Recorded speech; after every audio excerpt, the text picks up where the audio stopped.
GM, my friend. Dominic Bain, how are you, bro? Doing fantastic, man. I ran out of Red Nice. Bulls, which is a problem, That's an but issue. it's all good. Red Bull. Yeah. I ran out of my Red Bulls, man. Sugar free. You ever I was heard of about this to thing say, called hope coffee? it's sugar free. Never heard of coffee. I did have a caramel ribbon crunch from Starbucks the Oh. other day. God damn. Yeah, that thing was crazy. What is even that? A cavity. Dude, Just thinking about it. it was like, I don't even know what it was, man. I'm not even gonna lie. I don't go to Starbucks. I literally went there and I said, "What can I get that's just for the basic bees, you know?" And then he was like, "Just get the caramel ribbon crunch," and I was like, "Send it, just give it to me." It was like caramel, coffee, whipped cream. Yeah, I'm pretty sure I'll be going to the emergency room a couple days, but that's fine. At least you don't do one every day. Yeah, It's not like the Red gotta- Bulls. it's not like the Red Bulls, man. I'm kind of curious, since I don't ask Gareth personal questions ever. Him and I have a very professional relationship. But since we're in the brew, I'm kind of curious. Gareth, are you a big coffee drinker? Do you do the caffeine? I am not. I just go into the day absolutely nothing in my system, just Dude, taking it like a champ. Yeah. just raw dogging life. Okay, yeah. Some water is all you need. Yeah, exactly. That's crazy. Yeah, well, I wish I could be like that, honestly. I need my coffee. I need my brews. It's about the ritual for me, just like waking up. First thing you do is turn the coffee maker on, get that hot coffee. Then I go let the dog out. He goes out, he pees, and I pour him a little milk in his bowl. And then he comes back in and he drinks his milk, and I drink my coffee every morning. Man, The that's the ritual. definition of happiness. Life. That's life. That is life. But yeah, I think we can get started here. Welcome everyone to the Atlas Brew number 96, getting closer and closer to the number 100, which is pretty insane if you ask me. Planning some cool stuff for it.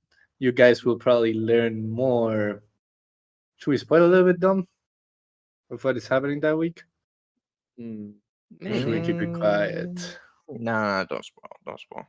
We don't spoil. Yeah. It's the brew. We don't spoil stuff, guys. That's the Yeah, first thing you have never to know. happened. It never happens. But yeah, for the Brew 100, we'll probably have some cool stuff going on.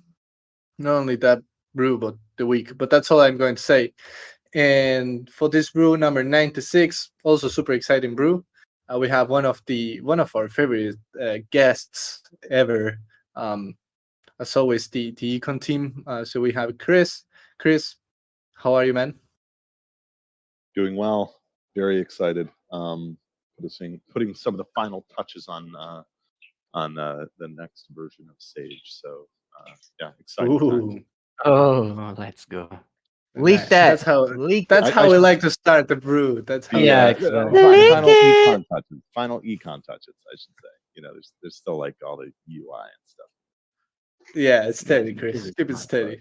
People will announce that it's coming tomorrow if you say that.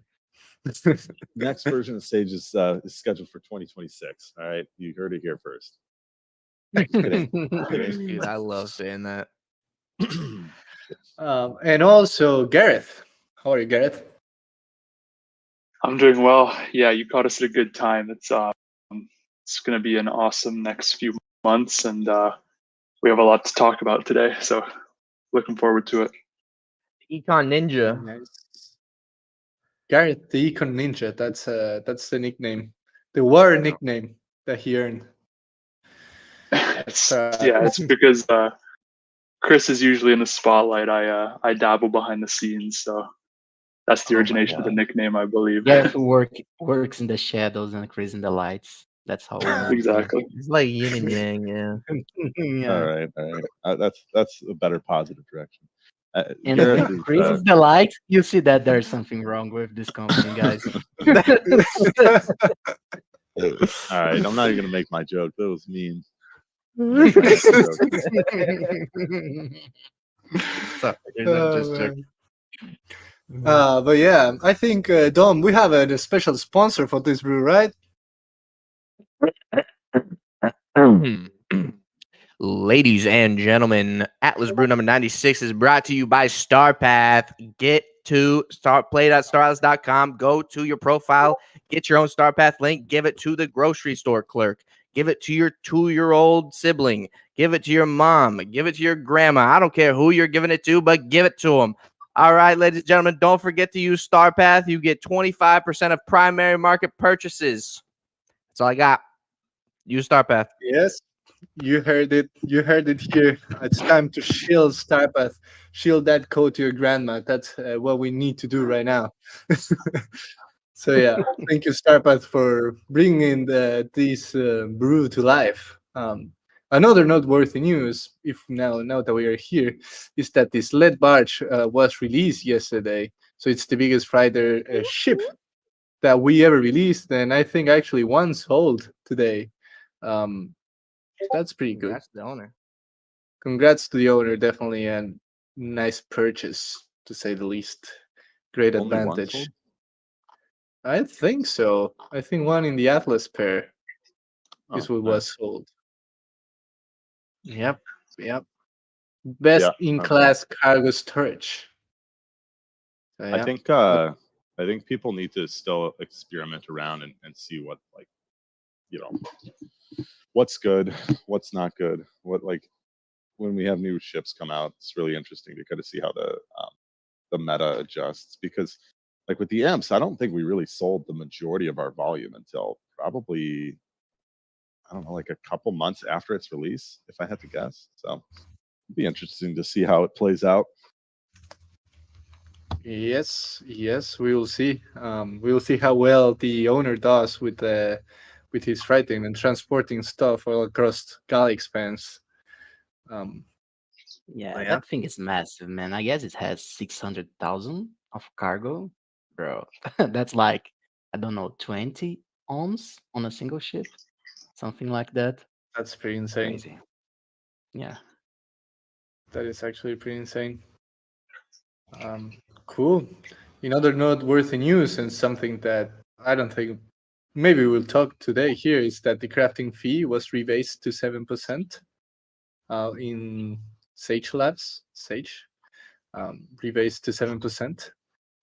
So we gave the pre-announcement as always. I know some people complained that we didn't give the announcement right when it went live, when the fee was applied. So we'll make sure to do that next time. But yeah, it's what we do, Chris. You know, people get used to us pre-announcing, and now we also have to announce. So we do pre-announcement, announcement, and maybe we do post-announcement. Then, like in 6 months, we'll have to start doing that. You know how this goes. Coordinating is tough, like especially in a smaller team, like especially with like the engineering team. It's they're like a river, so like you just kind of put the request in, and then like if the river is flowing fast, then it it passes the finish line when you expected it to. If it's slow, it's behind the finish line. So just kind of we take what our engineering gods will give us. Yeah, unfortunately. Yeah, yeah. We are lucky that they work fast at Star Atlas. So, yeah. When meta announcements, what would that even be? Drew is saying in the chat. I guess we'll have to basically invent one new type of announcements now. But yeah. Continuing here, Atlas and Polis are also now live on Camino, so you can go there and earn some rewards by participating in the by providing liquidity in there as well. Another thing that we wanted to highlight is Siggy's video for combat racing, and also the giveaway that he is running. So make Oh, sure to that's go fire. there, take a look at the video. It's all recorded by him, right? Recorded, edited, everything by Siggy. It's super high quality. So felt good to give a shout out here at the brew, and make sure also to make sure that people participate in the I'm giveaway streaming that it. he's running. Yeah, join the stream if you want to take a look. I like how he added the kind of cinematic camera movements Yeah, of the yeah. map and the ships before it started. Super Man. high quality, man. It's not easy to record like this. Hmm. Like, for example, Jose wouldn't be able to record this race because he will be just dying all the time. Yeah, yeah, Man, if yeah. I could True. start the ships, that would be a win for me, bro.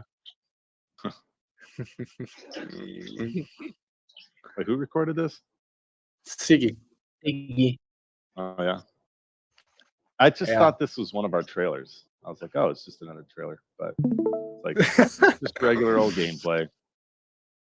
I Yeah. have been like having family and friends reach out to me, like especially when I'm around them. They're like, "Hey, like, what's that game you work on?" And I'm like, "Oh yeah, it's this," and I'll like put it on. They're like, "Is this real?" I'm like, "Yeah, no, this is like actual gameplay."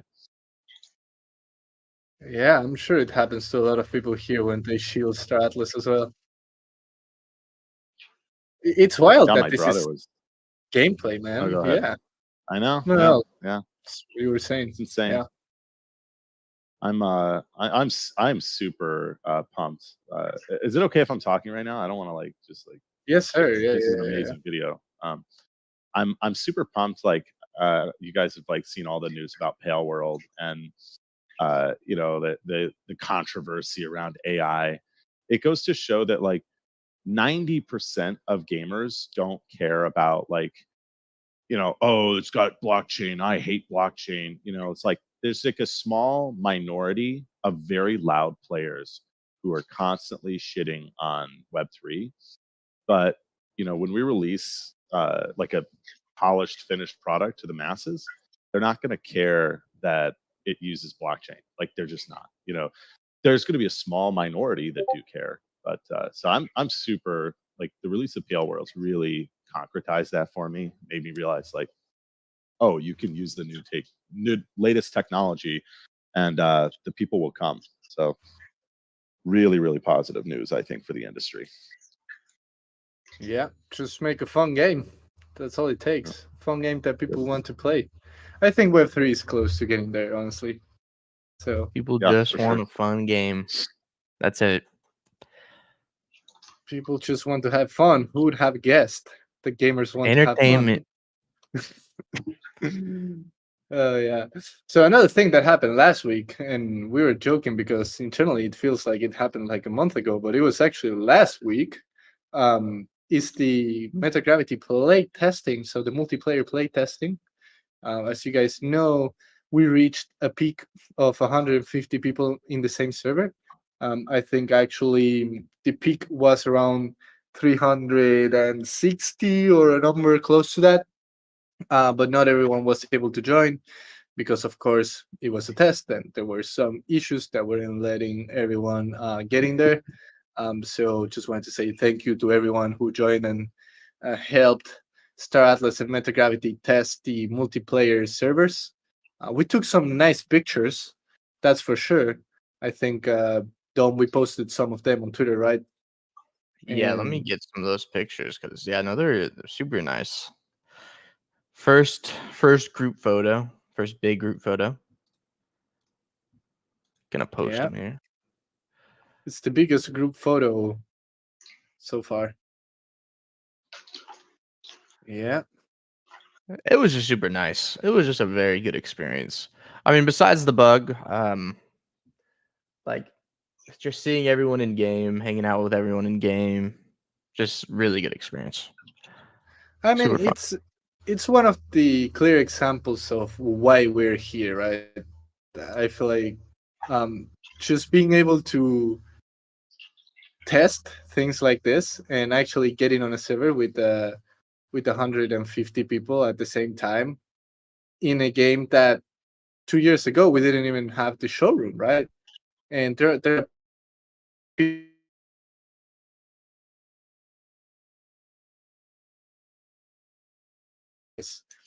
and there are a few things that make you feel like that. Um, like this example. I think the other one to me was when I first was able to spawn my ships. But this was one of the other big milestones. At least it felt like that to me. Like just being able to get in there and see Dom running around, see Jose, see Danny, see all our friends here in the community, basically just having fun and running around. And it was also the first test ever that we did for the multiplayer together with Metagravity, which that means also going into some key learnings that we had as well. But that means that we will have more in the future, and we're planning some cool stuff for the next ones. We're not going to say anything yet, but there will be more tests like this in the future. And we, of course, learned a couple lessons doing this. Mainly, we proved from a technical standpoint, we proved that the tech actually works. So that may seem like a small thing, but it's huge. As some people were saying, for having 150 people and being the first test ever, we actually it was actually running pretty smooth. So that proves that our tech actually works. I know that we learned, of course, that people want to have more things to do in the next one. So we will also have things going on, activities and in advance, and cool stuff probably for people who joined the UE5 testing. Um, and also, it's likely to be shorter than 24 hours, since if we are going to aim for quantity, it makes more sense, right, to have like one or two big events rather than like spread it out in 24 hours, right? Um, so on the server side and everything, pretty good takeaways, and again, just proving that the tech actually works goes a really long way. I know that also a lot of people brought up that it would have been a lot better for you if we do it on a weekend. So I don't know, like I'm curious to see like here in the chat what you guys think. If the next one we should do it on a weekend, like if that will be a lot better or if it's the same. I'm guessing even if we do it on a weekend, there's going to be people who will not be able to join, as always. But yeah, those are some of the takeaways that we had from the playtest. Is there anything that I missed, Dom, Jose? I think you got it, bro. I think you nailed it, bro. Cool, cool. One more thing, I see people chatting in the voice chat. We actually use the one that is called the Atlas Brew, that is two chats above. At least that's the one that we read. I think probably we should rename this voice chat to Atlas Brew and just use it for everything, basically. But that's a discussion that we can have, Dominic Bain, later. No need to discuss that right now. Let's get into the discussion right now. So, what are some pros and So cons should we change here? the The forget topic of the forget brew. about the econ. Let's talk about the voice chat Yeah, name. that's not because not too important. Real channel name is the real deal. Oh my Yeah, gosh. yeah. Oh yeah, the player tags was also very important. I know that a lot of people, everyone was joining and saying, "Hey, how can I change my name?" And there was no way. I think so. Yeah. Oh, I see that Kareka missed hit the Never Alone quest. We actually gave that code away during the brew that happened during the testing. So yeah, um, yeah, it was pure the code, but I think it ended now. Make a poll and figure out the major time zone overlaps for players.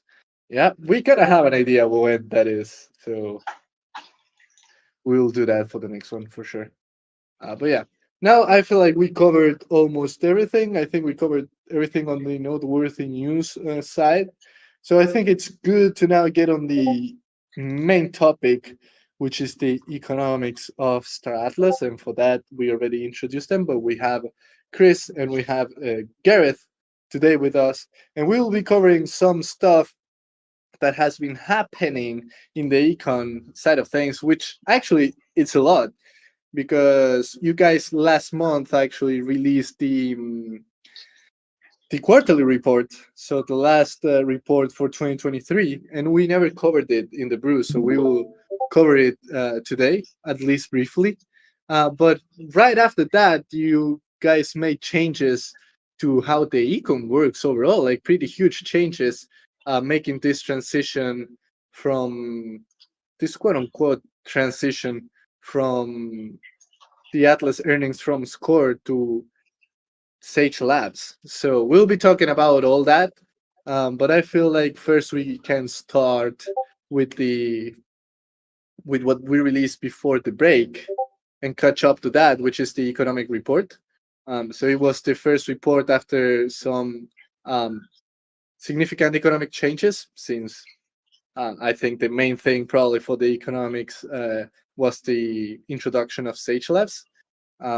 So how did that affect the creation of the economic report, Chris and Gareth? I don't know who wants to take it, but did that make the creating the report more challenging, more entertaining? What are your takeaways? I can take this one, Chris. Believe it or not, it actually the more we have in terms of economic functionality in our game, the easier it is to actually create the report. I'm sure those of you that have followed the report from its origination, not sure how many we're at now, but since the first one, you've probably noticed that some of them have explored, more advanced, realistic topics that are present, such as business cycles that apply to our real world economies and do apply in Star Atlas as well. But a lot of the reason behind exploring those topics was because, of the economic state of the game being as unsophisticated as it was at the time. Now that we have things, like faction specific labor force specialization, um, excuse me, commodity markets that are fluctuating with broader markets and our own internal markets, like just really interesting stuff happening in the game now that's relevant to economics, allows us to have a much better time creating these reports, and hopefully has allowed us to make them more entertaining for you guys. To those of you that have managed to read it, I know we dropped it and then just left for 2 weeks, so thank you to those that read it. And yeah, just to answer the question, it was definitely much more fun and I think much more rewarding to readers to see, what's actually going on in the game. How are my actions reflected in the broader economy, and most importantly, what's my faction ranking against the others? Yeah, yeah, definitely. It gives you a lot Those are- more data to work with, as you were saying. Like it's probably a lot more interesting for you guys, like to see how everything plays out, to see it live, as we were saying, like the playtests. Yeah, yeah. Super well said, Gareth. I like. There's kind of an academic analogy to this, where like regular economists have to work their asses off to produce good academic writing because we have limited data. So there's not a lot of super granular data that contains a lot of characteristics for an individual if you're studying the labor force, or for a country if you're studying trade economics. Although trade economics is a little bit different, but all that to say, the analogy here is, there's a really famous economist at the academic world named Raj Chetty, and he's kind of this golden child, because not golden child, but like this golden. He's in a very unique position because he owns a lot of extremely sensitive census data that nobody else in the world has access to. So he's able to write a paper that's literally just descriptive. It'll literally be like, this is what, everyone's debt holdings look like. And he'll be able to get that published in a super high ranked journal because it's such valuable information, and he's not doing anything super sophisticated. So we have something very similar going on here, where all of a sudden we've got so much interesting data, so much interesting, happenings in the Star Atlas ecosystem, that all we have to do, and in the case of the report, all Gareth has to do is just basically report the facts, and it's extremely engaging, extremely fun to look at. So yeah, it's been a lot of fun, and I do want to give kudos to Gareth for this report. I think the second to last report, so Q3, we worked on a little bit more closely together. It was probably 75 Gareth, 25 me, and most of the 25 was just like actually writing the report. This time, I would argue, other than planning, it was like 99% Gareth, 1% me. So he's done an incredible job at taking over the reports since our restructuring last year, and in my opinion, writing two of the probably the most interesting reports. Now, some of that can be attributed to the fact that the game is more interesting, but yeah, he's done an incredible job. So just wanted to shout him out. Shout out to Appreciate the that, Econ Chris. Ninja. Shout out to the ninja. Yes, sir. Okay, Gareth, I have a question for you now about specifically actually the report. Can you run us through maybe the key highlights and offer any insight you have on the key highlights? I'm Yeah, actually streaming definitely. it, by the way.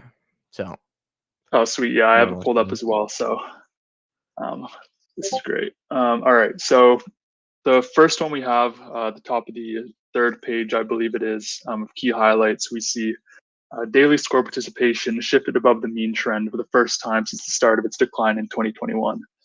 Now, what that means is we've seen a by no means sharp, but a steady decline of score participation since 2021.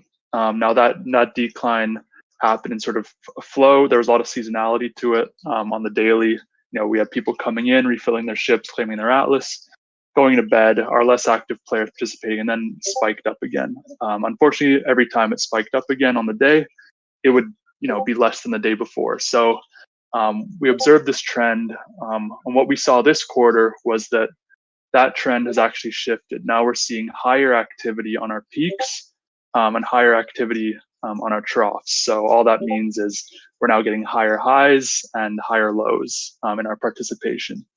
So that was super cool. That's attributed a lot to the increase in Atlas yield from ships. Obviously, everybody knows that Atlas took a pretty big run last quarter.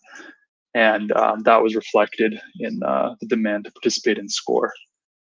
Our second key highlight here is that the Oni and Ooster factions waited for strong Atlas USDC price action to re-enter score, while the Mud faction consistently re-entered over time.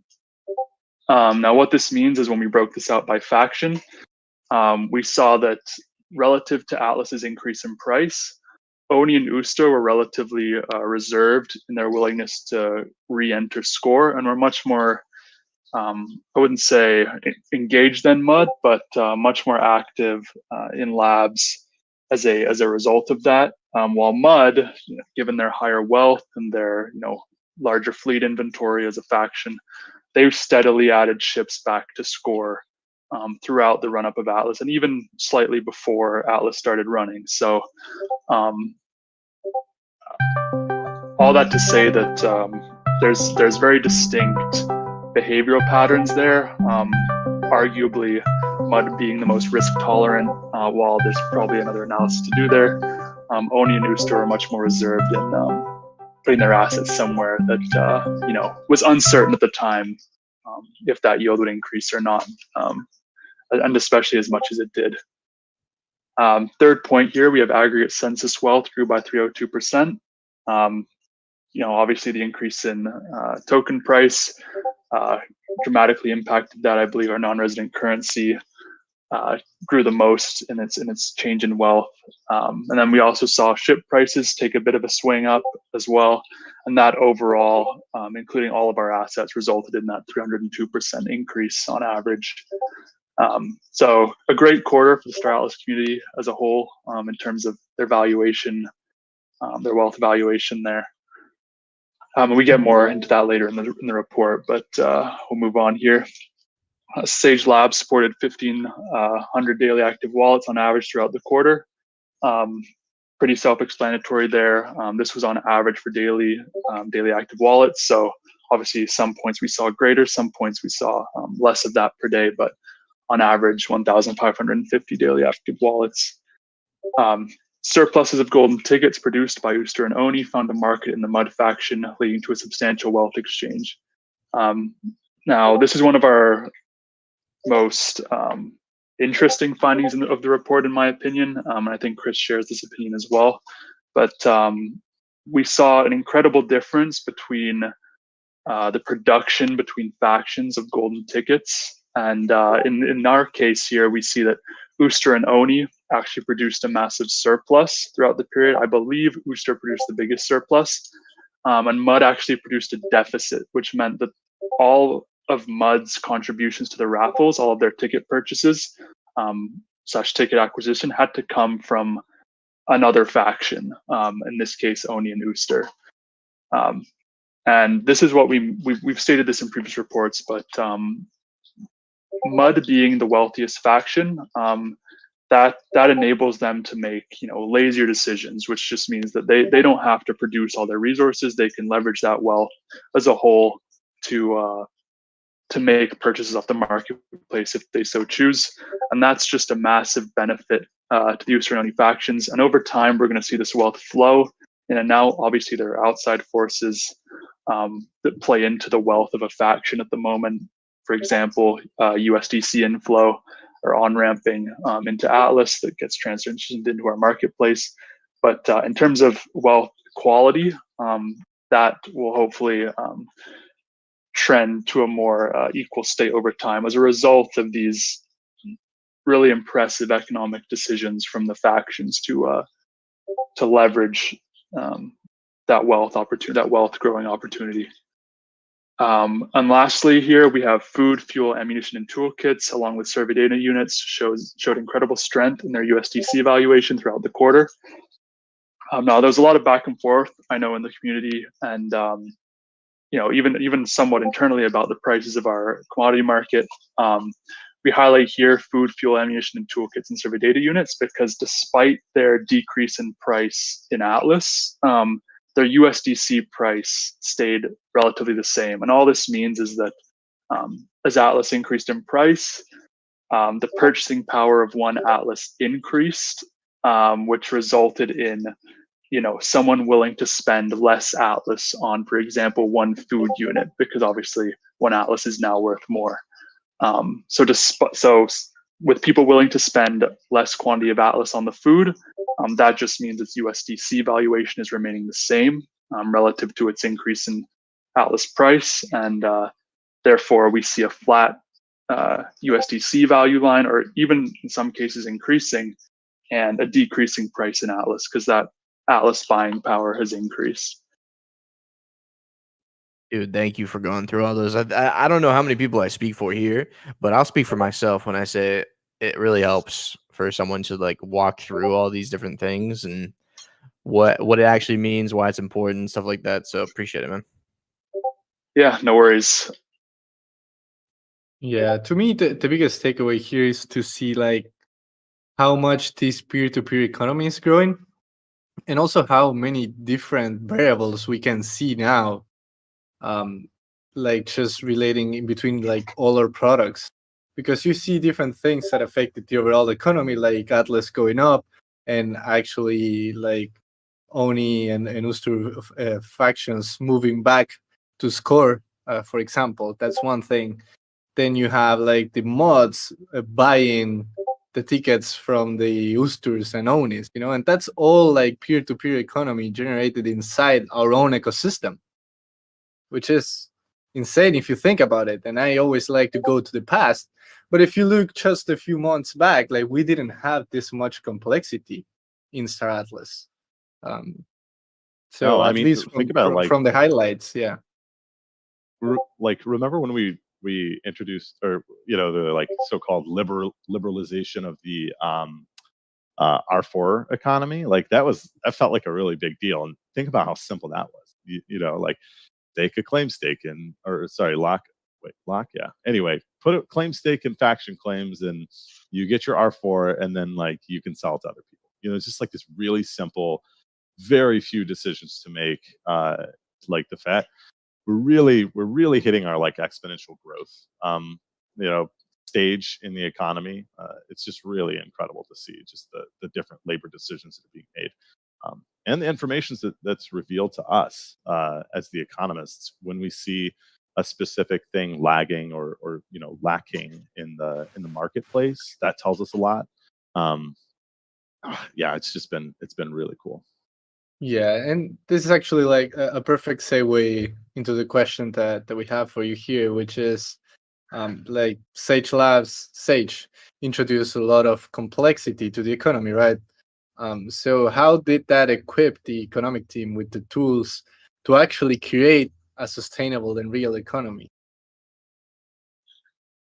I'll take this one, Gareth, if that's okay. So Go ahead. it's it's been really interesting to see a market open up that we have a lot more control over. Right, like in Score, it was hard to do. We didn't have a whole lot of like levers or power to change to help bolster the market for ships or the market for R4 even. Um, uh, you know, we definitely don't have as powerful of tools to impact the market for Atlas, right? Like my belief right now at this stage is the best thing that we can do for Atlas is just perform well and create a good game and create a healthy ecosystem.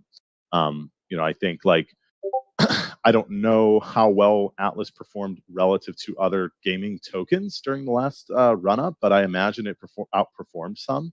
And I like to think that a large part of that is because the project itself is of better quality, and the economy is becoming more and more rich and more stable.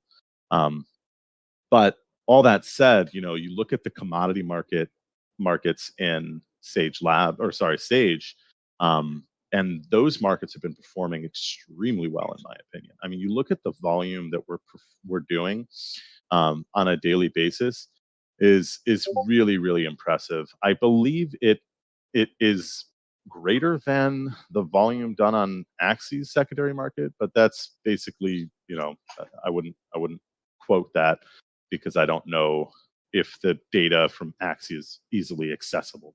But we're doing an incredible amount of volume. There's a lot of trade, and the prices are strong in Atlas and USDC. And what that tells me is that we have a lot more power to kind of impact those markets. And the cool thing is we haven't had to do a whole lot, especially since we released RFRs. Like, somebody correct me if I'm wrong, but we haven't made any economic changes since RFRs released. I mean, we obviously updated the Atlas fees, and then we, of course, removed the 6% Atlas, marketplace fee. But that was that was more of a technical issue.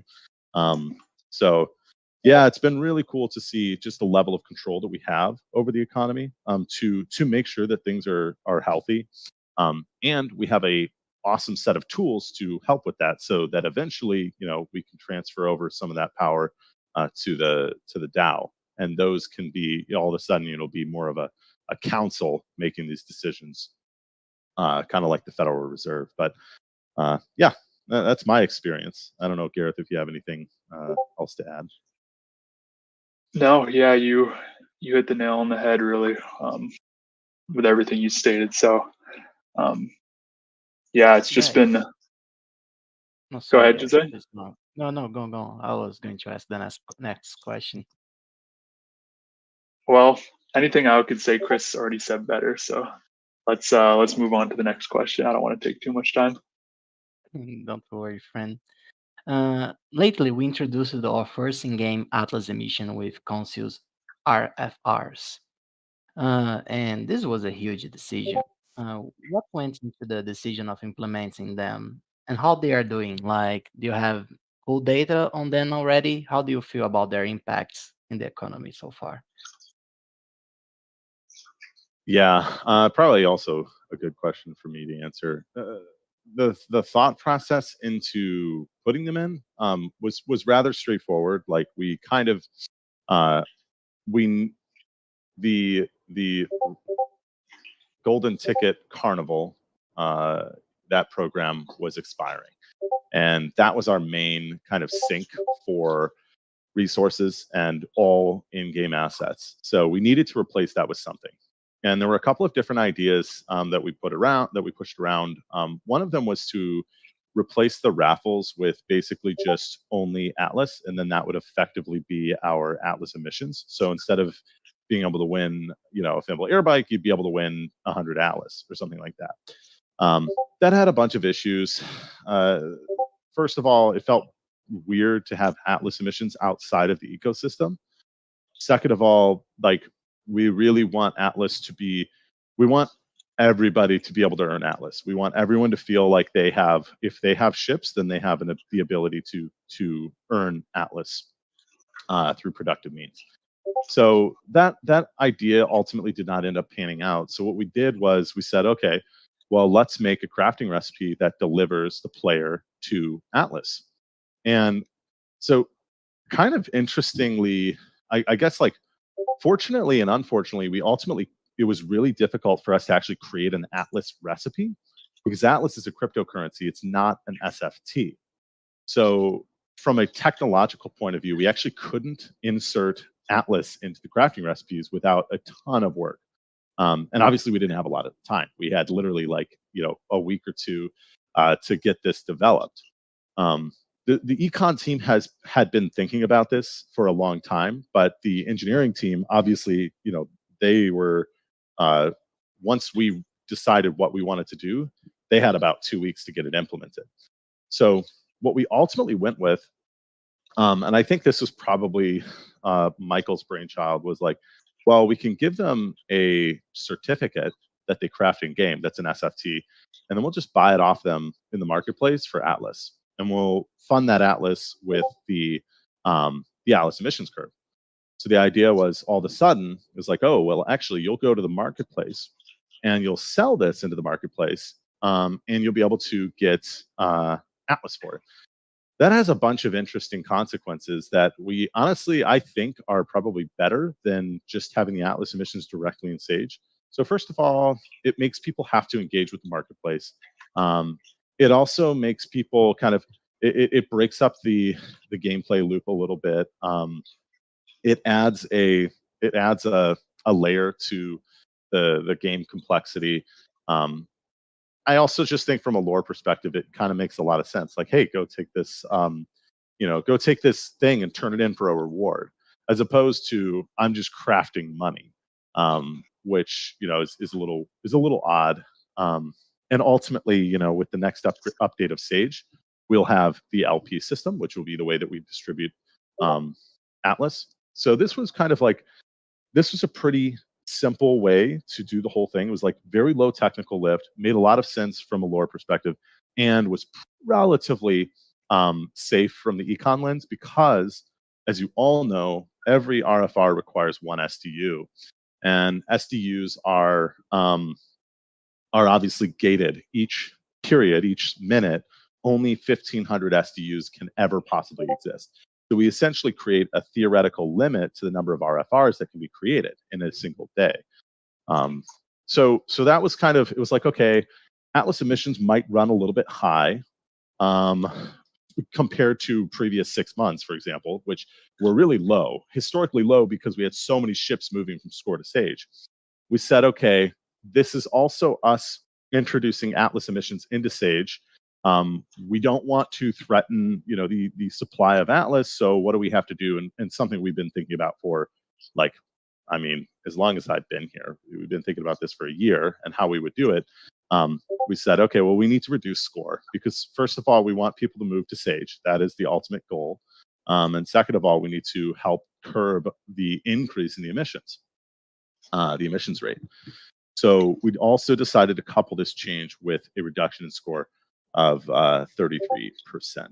So yeah, a lot of really interesting things. Oh, one last little tidbit to give you kind of a look behind the scenes. The way that I calculate crafting recipes is it's done with algorithmically. So I just punch in a couple of stats for the item, and the whole entire crafting recipe is spit out. So the crafting recipe can be as complicated and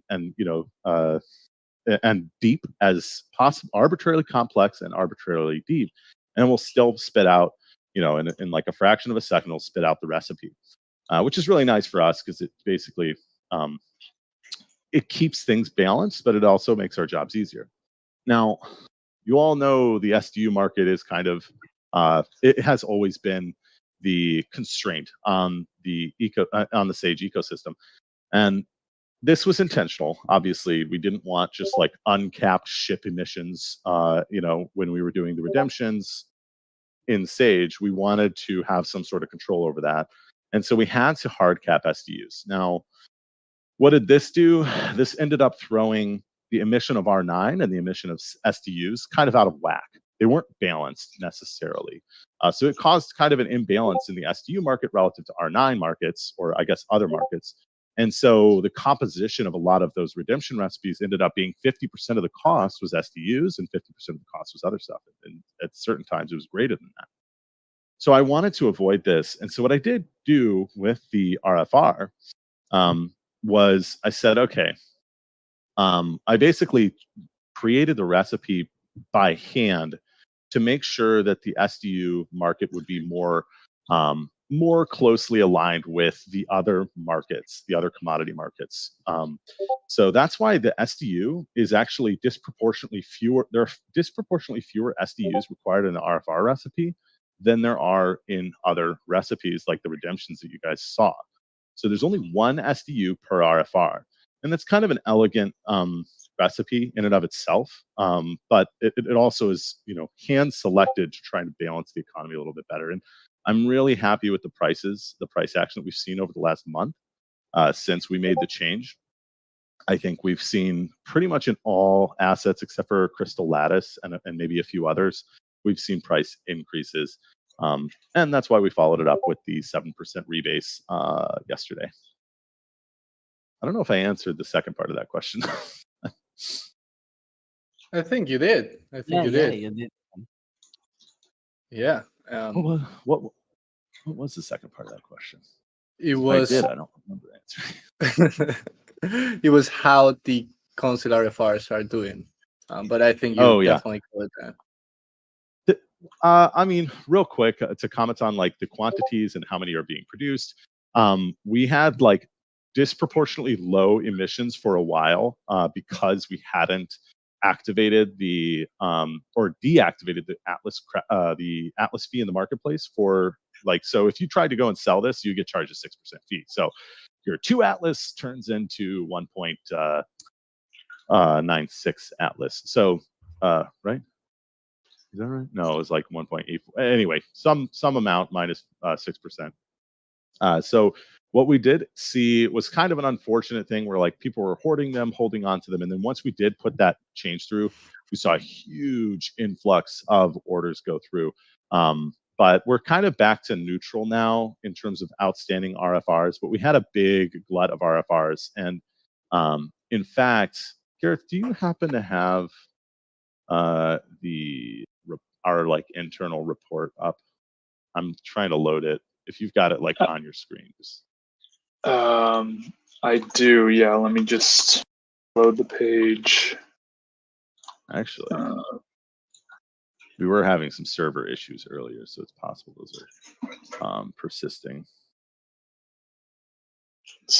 But we basically one of the metrics we keep track of is like number of RFRs outstanding relative to number of let's see,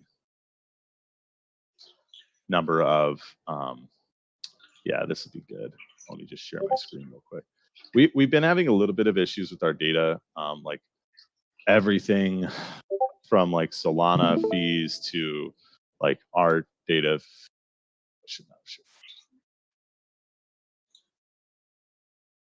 Why is it still That's not Steady show the alpha. bad. Well, I just don't think. I'm gonna have to share screenshots. That's fine. I'm gonna have to share screenshots. Sorry. But I'll share some screenshots. But anyway, one of the metrics we keep track of is how many tickets are outstanding, or sorry, how many RFRs are outstanding relative to like what has been redeemed. Let me just send this in the chat real quick. People anyway, are saying what we saw was a big. You're free to screen share the internal report if you want. Yeah. I know. I was sharing. I was like, oh Jesus. I mean, there's nothing sensitive in it, but it's like probably best practice not to. But okay, so you can see there right now in the Atlas Brew chat, by the way. Okay, cool. Listening. So yeah. So in the Atlas Brew chat, you can see like this chart, and that is score emissions stacked on top of Sage emissions. So this is a stacked chart, and you can see on our peak day we hit like 8 million emissions total. And in just Sage alone, we peaked over 5 million, which is more than the theoretical max that could be produced in a single day. But it's because there was a huge glut of outstanding RFRs, and you can see that in the lower figure. You can see outstanding RFRs. So we hit a max of 6 million outstanding RFRs on around January 10th or 9th, and so what that meant was like there were 20 million Atlas just sitting in people's accounts because they weren't going to buy it. And then you can see that big drop off on the graph. You can see that huge drop off right before January 14th. And that's where we deactivated the fee. All of a sudden, we're kind of back into that neutral zone, about 1 million or RFRs, or the equivalent of 2 million Atlas sitting in people's accounts. So yeah, that's kind of where we're at. Like, feeling pretty good about the emissions rate of Atlas. We expected it to be around 4 to 5 million a day, and that's kind of our goal, is to hit that.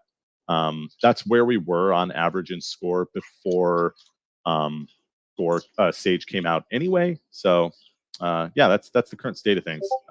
Gareth, any data stuff that you have that you think you could add? You sent both of the. Yeah, you sent both of the main charts. Yeah, RFRs have just been, really successful, in my opinion. I mean, the top chart Chris sent, where you see the stacked area chart of RFRs, of Atlas emissions in both Score and Sage. You can see a slight increase, but you also see a large offset of Score emissions going into RFR production. So there's a clear population that was excited for Atlas emissions in Sage and wanted to get their ships out of Score and earning Atlas through activity. So you can see that here. Obviously, it's still increased by a fraction, and that's just because some people kept their ships in Score while we had a large influx of Atlas emissions in Sage. But yeah, it's been super cool to see. On the bigger days where we see larger redemptions, we don't see a huge implication on price in USDC, and that can be argued given that some people hold for days or weeks before making the decision to sell, and we've yet to do analysis on that. But yeah, people want to earn Atlas, and in the history of Star Atlas and from now to the future, it's definitely the best time to be maximizing your Atlas holdings. So that's all I'll say on that. Yep. And there's a question, I don't know if you guys can answer, to tell me you can't. But there's a question in the community that asks, how long will the RFR program last? The RFR program will last until LP is in the game. So until the ultimate Sage Atlas emissions program is enabled, we'll keep RFRs. Yeah, and to give maybe a little bit more alpha, the idea is when that next update comes, we'll likely do another reduction in score.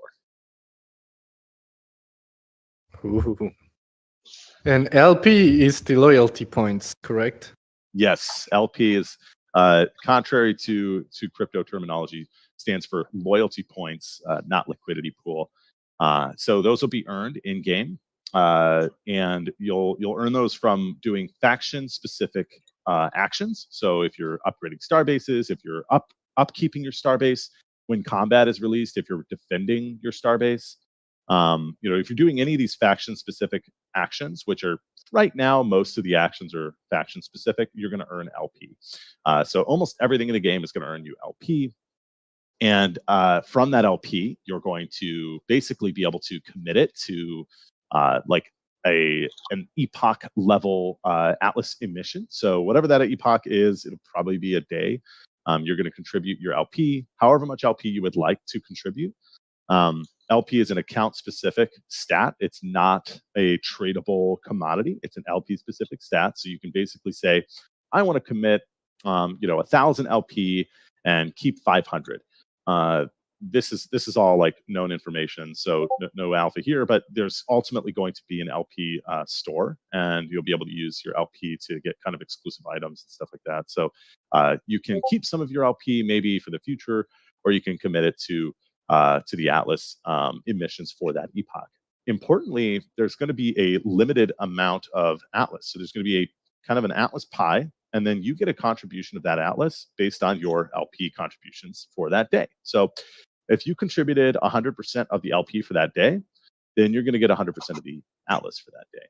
So it'll work essentially the same way that it works now. The only difference is we have much more control as the economics team in terms of like what is the actual rate of emission in Atlas, and we have we have internal targets that we want to hit for emissions rates, and so it's a really nice system because it really encourages not only faction competition but competition within the faction to try and produce more LP. And then there's even some strategic considerations on, do I contribute LP? Do I not contribute LP? And then, of course, there are going to be people who say, fuck the LP system. I'm just going to go produce materials and sell it into the marketplace and get the, you got the Ooster Oni mud relationship there. So really excited about that. Yeah, it just makes everything more interesting. And I feel like every single that we have also makes the economy more complex, right? So that is pretty nice. Yeah. That is pretty nice. Yeah. Probably gets Gareth excited with the econ reports. More data to gather, basically. Yeah, exactly. Yeah, we've got an exciting because so with this update, our entire data pipeline is going to change because we're going to be updating old programs and we're going to be adding new programs. So we got a lot of ton of work ahead of us once this update goes out. Yeah, I can see that. So we are 2 minutes away from closing here. So if there are any questions for Chris and Gareth here, please post them in the Atlas Brew chat and we can read them or just ask them here out loud. But Chris, as always, Gareth, if you come up with, if you see any questions that you would like to answer, please feel free to answer them. I will be reading them as well. But also, if you can't answer any of the ones that we read, feel free to say that you can't. I see some people typing, so I will give 5 to 10 more seconds to see if there are any questions coming your way. If not, we will close this brew. When more craftable ships? That's a question that they have. I don't know if you get. That's definitely one that you can't answer. Gareth, you answer that question. Well, we can say, we have thought about it. It is on our radar. It's definitely something that will happen eventually. Definitely not soon, at least to my understanding. It'll be probably the biggest day in Star Atlas history when ship crafting comes online. But right now, the last thing I'll say is how we define ships are essentially how we define, a manufacturing plant in the real world. Like a lot of labor had to go into creating these ships, in the form of designers, engineers, the whole 9 yards, right? So as soon as we allow people to create them in game, the value to create ships plummets, right? Unless we make it extremely difficult. So yeah, it's definitely a problem that we have a few solutions to, but aren't actively pursuing as a feature in the near term. Nice. Okay. And if the Yeah, good if the answer. question is, are we gonna if the question is, are we gonna do more ship redemptions? My hard preference is to not. I can't imagine at our current stage of development. I can't imagine a scenario where we would need to do that. Again, redemptions and the Golden Carnival were like very much temporary solutions to a current problem, and we have permanent solutions to that problem. So I just don't really see us ever doing that again. Again, emphasizing like the importance and value of being an early member of this community, right? The Star Atlas economy is only going to get more strict, more harsh, and more competitive from here on out as we grow our player base. Nice. Nice. So Yeah. Yeah. So someone asked, will there be any material benefit from the construction of Starbase, keeping in mind that they will be released before PvP? The benefit will be contributing to basically earning loyalty points, correct? yes, there is an